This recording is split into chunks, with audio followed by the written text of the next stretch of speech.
Kinilig na naman ang K-Deluxe fans kasi naman panay raw ang flex ni KD Estrada kay Alexa Ilacad. Nakakakilig daw sa Instagram story ni KD ilang picture nila ni Alexa ang kanyang binida. Sabi ng mga fans sa posting pa lang daw na iyon ni KD ay obvious na ang pagmamahal niya sa collab team. Chika naman ibang mga fan, obvious naman daw na may something kina KD at Alexa sa mga posting na iyon.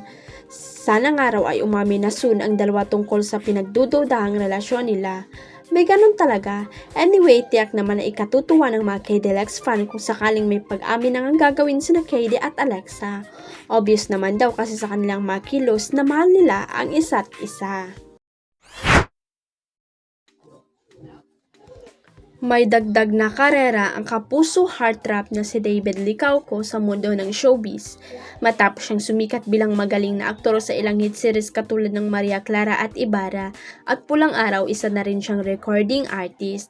Sa katunayan nga ay mayroon na siyang debut single na pinamagatang I Think I Love You. Ang nakakatuwa pa, pumalo agad ito sa number 5 spot ng top song list ng iTunes Philippines sa mismong araw ng release nito. Ang catchy at upbeat song ni David ay isinulat nina Luke April Isnani at Ibo Impreso na tungkol sa isang taong hindi akalaing unti-unti nang nahuhulog ang loob sa isang tao. Pero bago ito i-release sa publiko, unang narinig ang kanta sa loob ng Pinoy Big Brother Celebrity Collab Edition kung saan pumasok ang aktor bilang house guest. Iniyayag din doon ni David ang kagustuhan niyang sumubok ng iba pang talento bukod sa pag-arte.